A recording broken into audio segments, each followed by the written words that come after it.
बिस्मिल्लाहिर्रहमानिर्रहीम अस्सलाम वालेकुम स्टूडेंट्स, हम फर्स्ट ईयर फिज़िक्स का chapter number 2 vectors and equilibrium को स्टडी कर रहे थे। प्रीवियस लेक्चर में हमने स्टडी किया था स्केलर और डॉट प्रोडक्ट को, जो कि इस चैप्टर का एक इम्पॉर्टेंट लॉन्ग क्वेश्चन था। और इंशाल्लाह आज हम स्टडी करेंगे वेक्टर और क्रॉस प्रोडक्ट, और ये भी इस चैप्टर का एक इम्पॉर्टेंट लॉन्ग क्वेश्चन है। और इसके अलावा भी इस टॉपिक से इम्पॉर्टेंट शॉर्ट क्वेश्चंस और एमसीक्यूज़ भी आ सकते हैं। तो स्टूडेंट्स, आते हैं वेक्टर प्रोडक्ट की तरफ।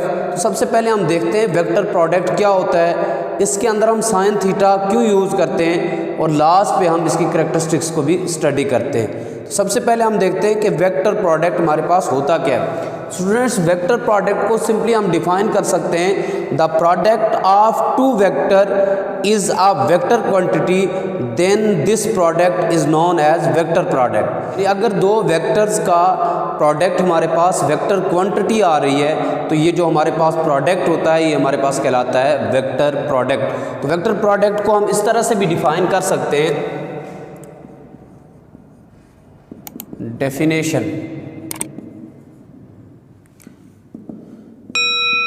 वेक्टर प्रोडक्ट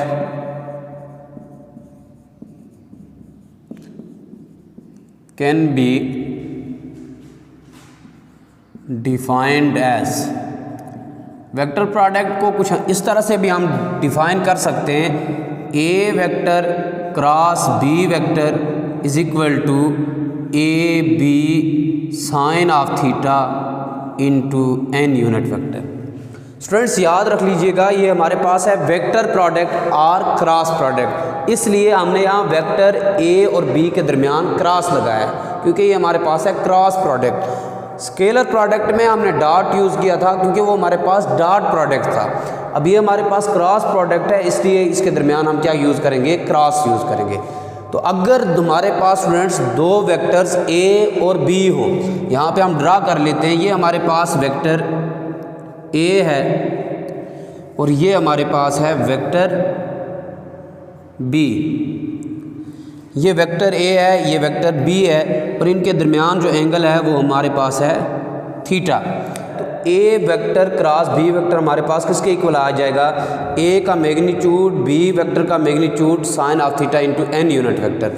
यहाँ पे जो ए है ये वेक्टर ए का मैग्नीट्यूड है, बी वेक्टर बी का मैग्नीट्यूड है, यहाँ पे थीटा जो है ये वेक्टर ए और बी के दरमियान एंगल है, और एन यूनिट वेक्टर जो है ये डायरेक्शन को रिप्रेजेंट कर रहा है। स्टूडेंट्स, याद रख लीजिएगा वेक्टर क्वांटिटीज़ ऐसी क्वांटिटीज़ होती हैं जिनके अंदर ना सिर्फ मैग्नीट्यूड होता है बल्कि इनकी एक स्पेसिफिक डायरेक्शन भी होती है, इसलिए यहाँ पे हमने यूनिट वेक्टर यूज़ किया है जो वेक्टर प्रोडक्ट की डायरेक्शन को रिप्रेजेंट करता है। स्टूडेंट्स, इसकी डायरेक्शन हम राइट हैंड रूल से फाइंड कर सकते हैं। अगर हम वेक्टर ए को रोटेट करवाएं वेक्टर बी की तरफ, यानी ये हमारे पास वेक्टर ए है, इसको अगर हम रोटेट करवाएं वेक्टर बी की तरफ, तो हमने फिंगर्स को करना है in the direction of rotation, और थंब को इरेक्ट रखना है यानी सीधा रखना है, और फिंगर्स को कर्ल करना है in the direction of rotation, और जो थंब होता है वो इंडिकेट करता है direction of product of vector, यानी वेक्टर के प्रोडक्ट की जो डायरेक्शन है वो थंब बताता है।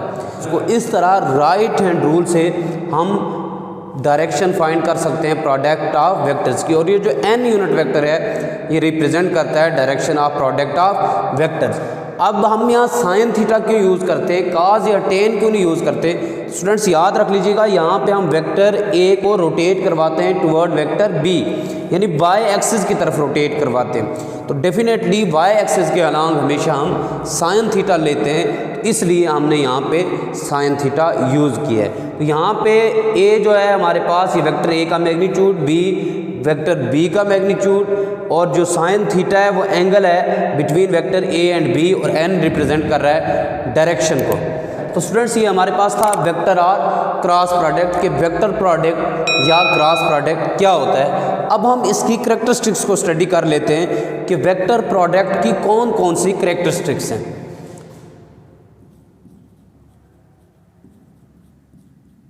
कैरेक्टरिस्टिक्स,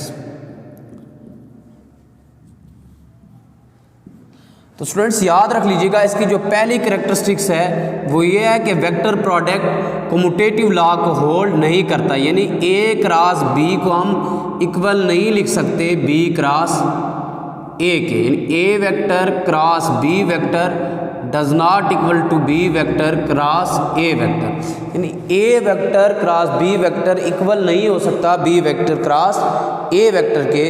तो ये इसकी पहली कैरेक्टरिस्टिक है कि vector product does not hold commutative law.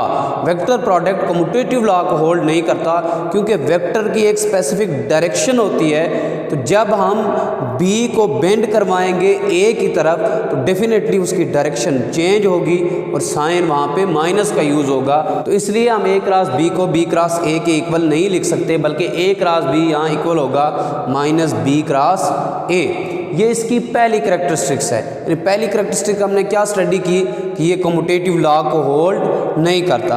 अब आते हैं इसकी दूसरी कैरेक्टरिस्टिक्स की तरफ कि अगर दो वेक्टर्स एक दूसरे के परपेंडिकुलर हों तो तब इनके दरमियान जो प्रोडक्ट होगा वो किसके इक्वल होगा? परपेंडिकुलर। यानी जब दो वेक्टर्स एक दूसरे के परपेंडिकुलर हो तब इनका क्रॉस प्रोडक्ट किसके इक्वल होगा? ए वेक्टर क्रॉस बी वेक्टर। अगर हमारे पास दो वेक्टर्स ए और बी हैं, ये दोनों एक दूसरे के परपेंडिकुलर हैं, तो ये इक्वल आएगा A B sine theta into n unit vector. ये आ जाएगा हमारे पास ए क्रॉस बी परपेंडिकुलर में, क्योंकि एंगल 90 डिग्री का होता है और हमें पता है साइन 90 1 के इक्वल होता है। तो ये हमारे पास आ जाएगा A B into n unit vector. अब ये ए क्या है? ये मैग्नीट्यूड है वेक्टर ए का। बी क्या है हमारे पास? ये मैग्नीट्यूड है वेक्टर बी का।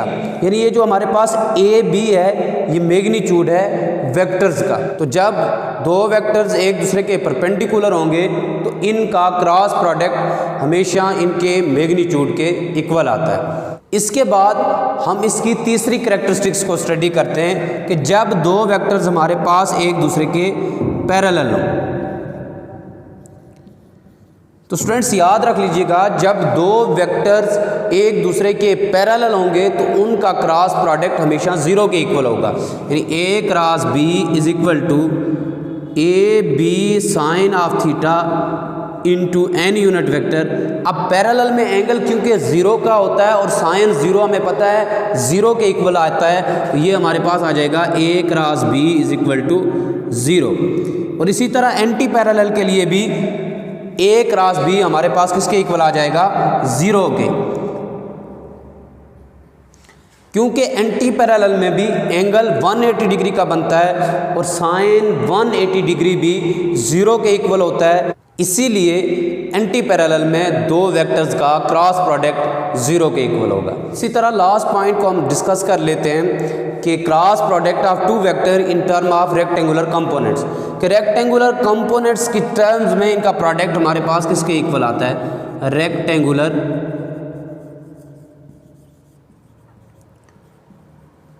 कंपोनेंट्स।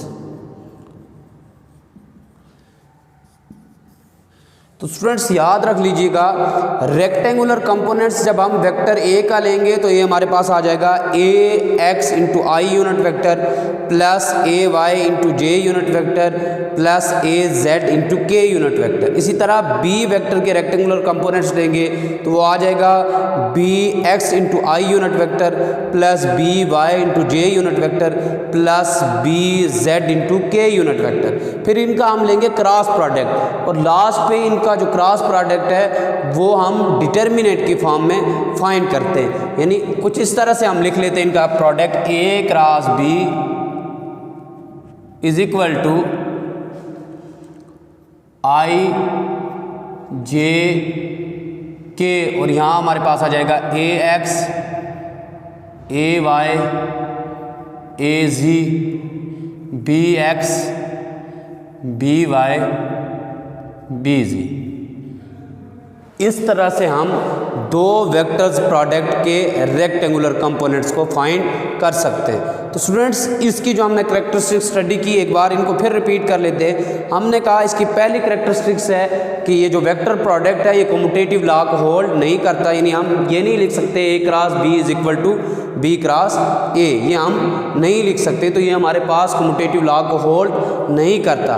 पहली कैरेक्टरिस्टिक्स इसकी ये है। दूसरी कैरेक्टरिस्टिक्स हमने पढ़ी है कि जब दो वेक्टर्स एक दूसरे के परपेंडिकुलर हों तो उनका क्रॉस प्रोडक्ट हमेशा उनके मैग्नीट्यूड के इक्वल आता है। तीसरी कैरेक्टरिस्टिक्स हमने पढ़ी है कि जब दो वेक्टर्स एक दूसरे के पैरेलल हों या एंटी पैरेलल हों तब उनका क्रॉस प्रोडक्ट हमेशा ज़ीरो के इक्वल आता है। और लास्ट जो कैरेक्टरिस्टिक्स हमने स्टडी की है वो है रेक्टेंगुलर कंपोनेंट्स, यानी vector product in term of rectangular components.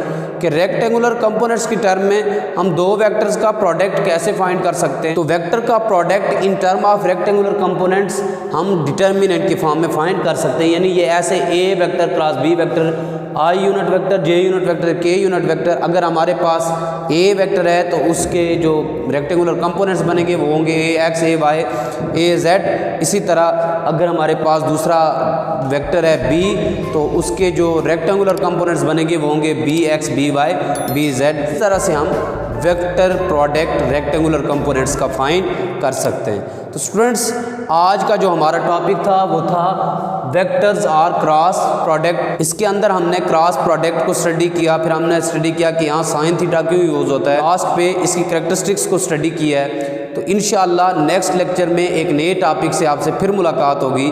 तब तक के लिए अल्लाह हाफ़िज़।